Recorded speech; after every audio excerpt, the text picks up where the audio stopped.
Hope you all are fine. Let's begin with international relations. First is Iraq. I request you all just go with this map thoroughly. Okay.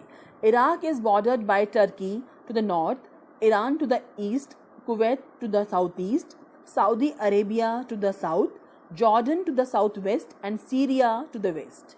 Iraq has a coastline measuring 58 kilometers, that is 36 miles, on the northern Persian Gulf. Two major rivers, the Tigris and Euphrates, run south through Iraq. Next one is basic countries.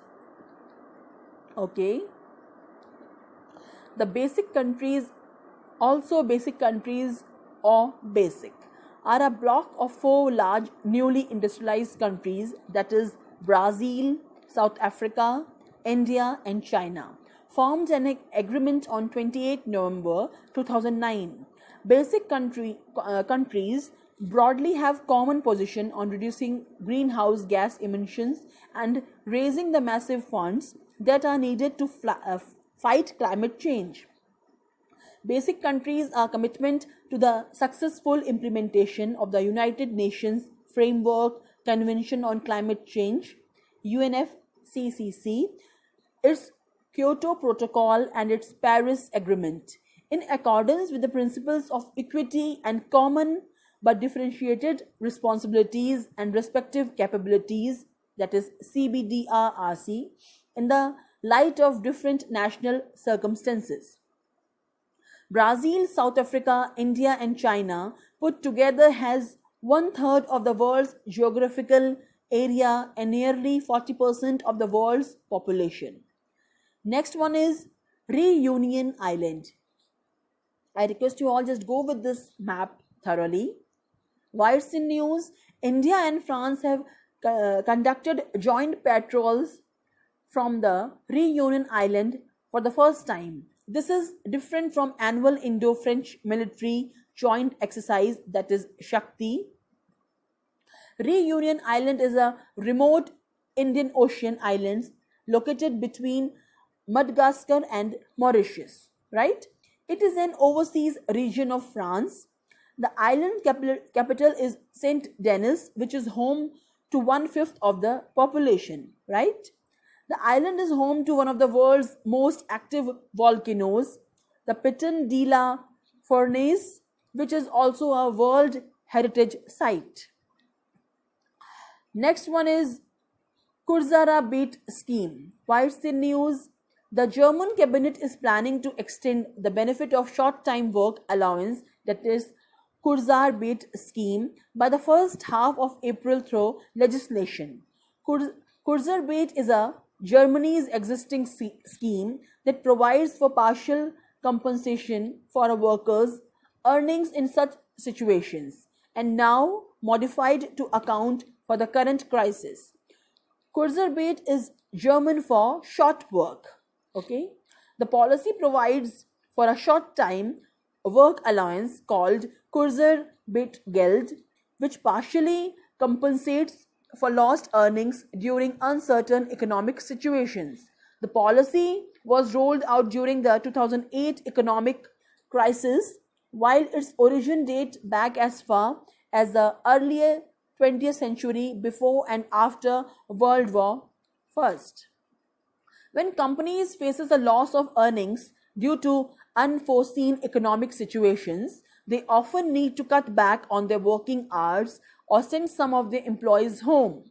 The Kurzarbeit scheme aims to address workers who are impacted by loss of income due to shortened work hours during such times. They can apply for short-term work benefits under the scheme, with the government stepping in to pay employees a part of their lost income. This helps the companies retain their employees instead of laying them off, and allows the latter to sustain themselves for a period up to 12 months. Next is Biological Weapons Convention, that is BWC. Wires in news, March 26, 2020 marked the 45th anniversary of the entry into force of the Biological Weapons Convention, that is BWC, Biological Weapons Convention, BWC, or Biological and Toxin Weapons Convention, BTWC, was opened for signature on 10th April 1972 and extended into force on 26 March 1975. It is a legally binding treaty. It is the first multilateral disarmament treaty banning on an entire category of weapons of mass destruction. It effectively prohibits the development, production, acquisition, transfer, retention, stockpiling, and use of biological and toxin weapons. India is a party to this convention. It currently has 183 states parties, including Palestine, and 4 signatories like they are Egypt, Haiti, Somalia, Syria, and Tanzania. 10 states have neither signed nor ratified the BWC, that is Chad, Comoros, Djibouti, Eritrea, Israel, Kiribati, Micronesia, Namibia, South Sudan. Next one is G20 Virtual Summit. Here the picture of that virtual summit. Okay. White's in news. Prime Minister of India will participate in the G20 virtual summit led by King Salman bin Abdulaziz Al Saud of Saudi Arabia, which is the current president of the economic grouping. The Group of 20 or the G20 is the primary forum for international economic cooperation. The G20 brings together the leaders of both developed and developing countries from every continent. Members are Canada, France, Germany, Italy, Japan, UK, US, Russia, Australia, Canada, Saudi Arabia, India, South Africa, Turkey, Argentina, Brazil, Mexico, China, and Indonesia and EU. In addition to the member countries, Spain is a permanent guest and always participates in the G20 summits. Every year, the host country also chooses other guests. The group does not have permanent offices or employees. The president is chosen by a rotation system amongst the member countries. Next one is Black Sea. Just go with this map thoroughly. Here the Black Sea is. Okay. The Black Sea is bordered by Ukraine, Romania, Bulgaria, Turkey, Georgia, and Russia.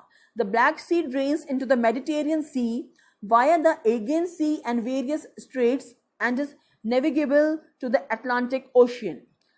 The Bosporus Strait connects it to the Sea of Marmara, and the Strait of the Dardanelles connects that sea to the Aegean Sea region of the Mediterranean. The Black Sea is also connected to the north to the Sea of Azov by the Kerch Strait. Next one is Mekong River. Okay, just go with this map thoroughly. Here the Mekong River is. Okay.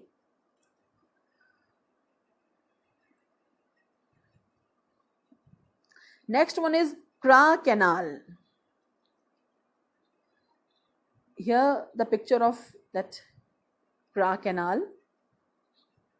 Kra Canal or Kra Isthmus Canal refers to proposals for a canal that would connect the Gulf of Thailand with the Andaman Sea across the Kra Isthmus in southern Thailand.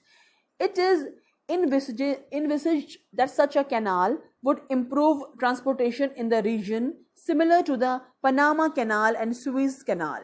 The canal would provide an alternative to transit through the Straits of Malacca and shorten transit for shipments of oil to Japan and China by 1200 kilometers. Right? Okay. Next one is Natuna Island. Here it is. Just go with this map thoroughly here. Sorry. Yes, here it is. This is Natuna, North Natuna, and Okay, just go with this map thoroughly. Wires in news. China has sparked a major maritime confrontation with Indonesia recently near the South China Sea, with dozens of Chinese fishing vessels along with the Coast Guard escort entering water of the Natuna Islands, which are within Indonesia's exclusive economic zone but are also claimed by China. The Chinese steel trawlers scrap the bottom of the sea and destroy other marine life. Chinese trawling also breaches the maritime borders. China's illegal fishing near the Natuna Islands carries global consequence, reminding regional governments of Beijing's expanding claims to the South China Sea, through which one-third of the world's maritime trade flows. China wants to claim the resources such as oil, natural gas, and fish in the South China Sea. The presence of Chinese fishers also helps to embody China's maritime claims. The nine-dash line, rejected by an international tribunal, asserted by China, violates the principle of exclusive economic zones, that is EEZ. Okay. Next one is Operation Sanjeevani. Okay. What's the news? Under Operation Sanjeevani, an Indian Air Force IAF C-130J transport aircraft delivered 6.2 tons of essential medicines and hospital consumables to Maldives. At the request of the government of Maldives, the IAF aircraft activated Operation Sanjeevani and lifted these medicines from airports in New Delhi, Mumbai, Chennai and Madurai before flying to the Maldives. Among other things, these medicines include influenza vaccines, antiviral drugs, and such as lopinavir and ritonavir, which have been used to treat patients with COVID-19 in other countries. Next one is Sinai Peninsula. Just go with this map thoroughly. Here the Sinai Peninsula. Okay. The Sinai Peninsula is a peninsula in Egypt and the only part of the country located in Asia. It is situated between the Mediterranean Sea to the north and the Red Sea to the south. It is a land bridge between Asia and Africa. Next one is Outer Space Treaty 1967. In 1963, the UN General Assembly approved two regulations on outer space that subsequently became the basis for the Outer Space Treaty. The treaty forbids countries from deploying nuclear weapons or any other kinds of weapons of mass destruction in outer space. The term weapons of mass destruction is not defined, but it is commonly understood to include nuclear, chemical, and biological weapons. The treaty, however, does not prohibit the launching of ballistic missiles, which could be armed with WMD warheads, through space. 105 countries are states parties to the treaty, while another 26 have signed it but have not yet completed ratification. It is a signatory to this treaty and ratified it in 1982. Next one is Parcel Islands. Just go with this map thoroughly. Okay, here that particular island, Parcel. What's in news? The Chinese government had unilaterally named 80 islands, reefs and other geographical features around the Spratly Islands and the Parcel Islands with Chinese names. Spratly Islands and the Parcel Islands are located in the middle of the South China Sea, waters between the territory of Vietnam and the Philippines. Parcel Islands are a collection of 130 islands and coral reefs and is located in the South China Sea, almost equidistant from China and Vietnam. Beijing says that references to the Parcel Islands as a part of Chinese sovereign territory can be found in 14th century writings from the Song dynasty. Vietnam, on the other hand, says that historical texts from at least the 15th century shows that the islands were a part of its territory. Okay. Next one is India's assistance to Maldives. Whites in news, and Indian Air Force IAF C-130J transport aircraft recently delivered 6.2 ton of essential medicines and hospital consumables to Maldives under Operation Sanjeevani. Under Operation Cactus in 1988, the Indian Armed Forces have helped the government of Maldives in the neutralization of the coup attempt. Under Operation Neer in 2014, India supplied drinking water to Maldives to deal with the drinking water crisis. Okay. Next one is Organization of Islamic Cooperation, that is OIC. Okay. Organization of Islamic Cooperation is an international organization found in 1969, consisting of 57 member states. It is the second largest intergovernmental organization after the United Nations. The OIC has permanent delegations to the United Nations and the European Union. Islam is the second largest religion in India after Hinduism, with roughly 15% of the country's population, or 201 million people identifying as adherents of Islam. This is an estimate of 2018. It makes India the country with the largest Muslim population outside Muslim majority countries. Okay. However, India's relationship with Pakistan has always been tense and has a direct impact on India-OIC relations. With Pakistan being a founding member of the OIC, India has pushed for the OIC to accept as a member, arguing that about 11% of all Muslims worldwide live in India. Okay. Pakistan opposes India's entry into the OIC. Next one is Matterhorn Mountain. Whites in news. Recently, Switzerland has expressed solidarity with India in its fight against the coronavirus pandemic by projecting the Indian tricolour of more than 1,000 meters in size on the famous Matterhorn mountain in the Swiss Alps to give hope and strength to all Indians.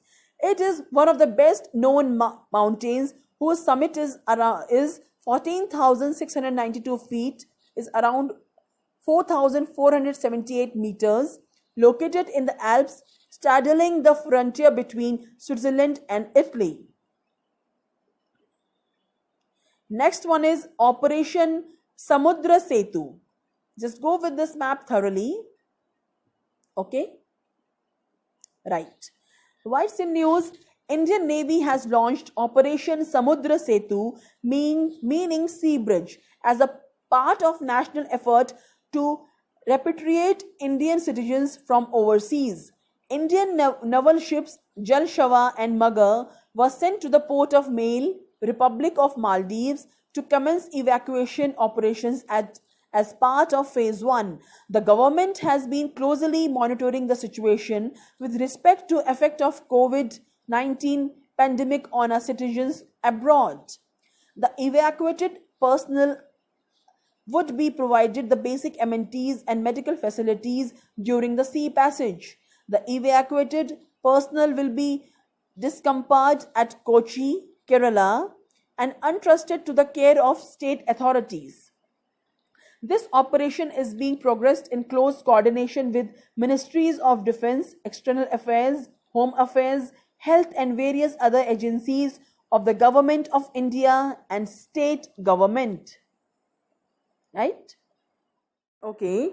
Vande Bharat Mission. Whites in news. Vande Bharat Mission is the biggest evacuation exercise to bring back Indian citizens stranded abroad amidst the coronavirus-induced travel restrictions. It is also considered as the largest exercise to bring back Indian citizens since the evacuation of 177,000 from the Gulf region in the early 1990s at the start of hostilities between Iraq and Kuwait during the First Gulf War. The mission has given priority to Indian citizens with compelling reasons to return, like those whose employment have been terminated, those whose visas have expired and not expected to be renewed under the present circumstances, and those who have lost family members in recent times. Under the under the repatriation plan, the government will be facilitating the return of Indian nationals stranded abroad on compelling grounds in a phased manner. Air India and its subsidiary Air India Express will operate 64 flights to bring back stranded Indians from 27 countries. The entire cost of travel will be borne by the passengers under the mission. Next one is currency change in Iran. Okay, why it's in news? Iran's parliament has passed a bill allowing the government to slash 4 zeros from the rial and authorizing its replacement with another basic unit of currency called the toman. Iran's national currency will be changed from the rial to the toman, which is equal to 10,000 riyals under the bill. The move comes after a sharp fall in the value of the currency as a result of crippling US sanctions. The bill to remove 4 zeros from the national currency was approved by lawmakers, and the bill needs to be approved by clerical body, the vets legislation, before it takes effect. The idea of removing 4 zeros has been floated since 2008 but gained strength after 2018 when US President Donald Trump exited Iran's 2015 nuclear deal and reimposed sanctions as a rial lost more than 60% of its value.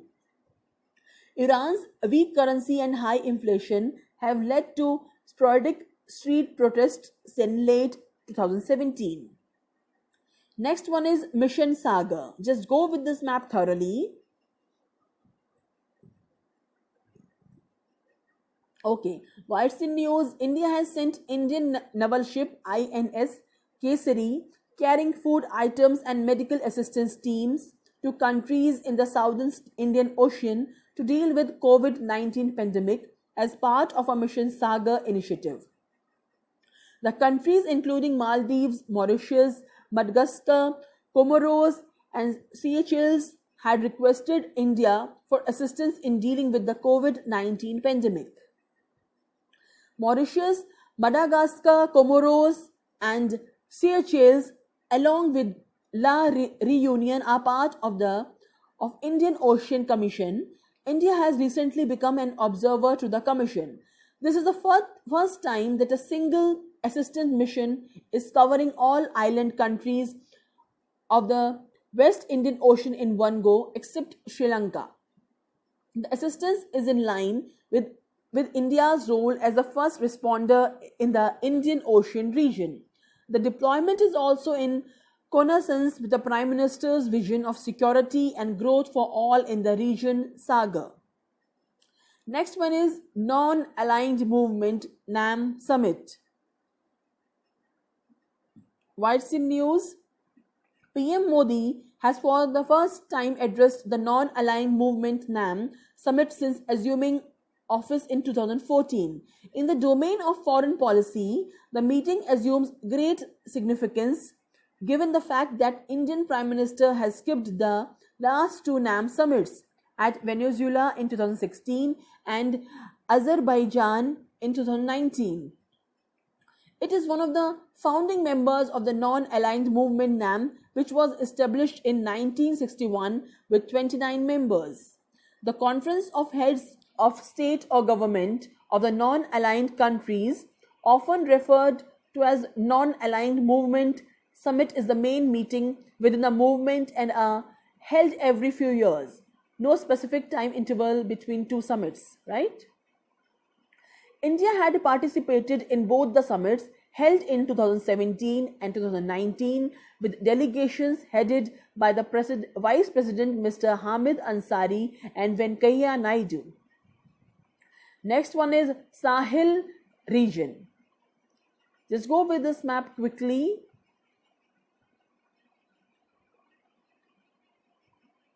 Okay, two maps are there. Right. What's in news? Africa's Sahel region has become the latest battleground on the ongoing war between the Islamic State and Al Qaeda. Just like the other conflicts that the two terrorist groups have been engaged in over the past few years. This latest battle is also for more influence, access to resources, and potential recruits. The Sahel region of Africa is a 3,860 kilometer arc like and mass running across the breadth of the continent, between the Sahara in the north and the Sudanian savanna in the south.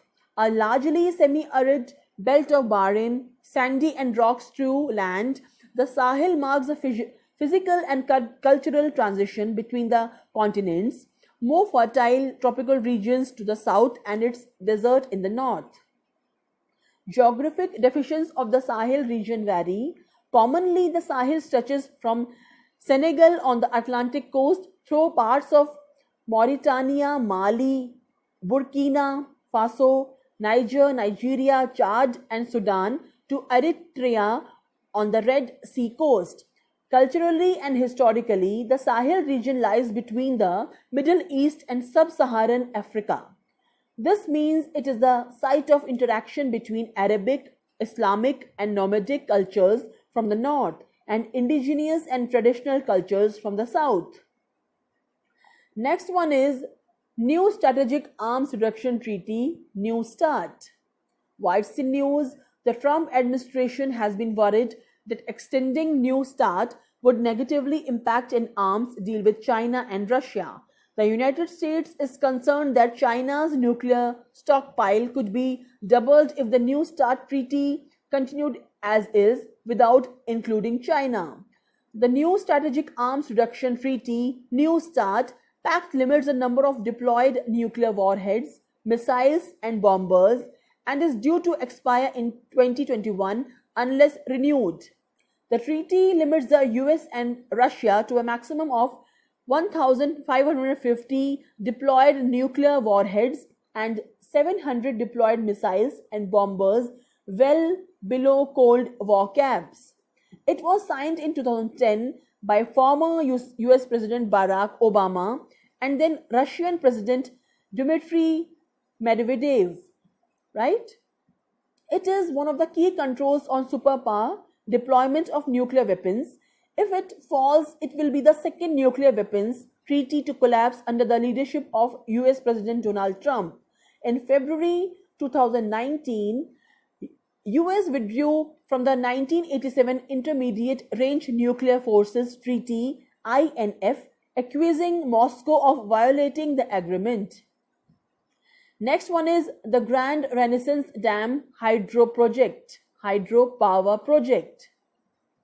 Okay, here it is, that particular hydropower project, and basically it's a Grand Ethiopian Renaissance Dam is here. Here it is. Okay, Africa's longest river, the Nile, has been at the center of a decade-long complex dispute involving several countries in the continent who are dependent on the river's waters. At the forefront of the dispute, however, are Ethiopia and Egypt. When completed, the Grand Renaissance Dam hydropower project being constructed by Ethiopia will be Africa's largest. Ethiopia began construction of the dam in 2011 on the Blue Nile tributary that runs across one part of the country. Egypt has objected to the construction of this dam, and Sudan has found itself caught in the midst of this conflict. Due to the importance of the Nile as a necessary water source in the region, observers are concerned that this dispute may evolve into a full-fledged conflict between the two nations. The US has stepped in to mediate. So that's all for today's session. Share our videos with your friends. Subscribe to our channel. Stay home, stay safe. Thank you.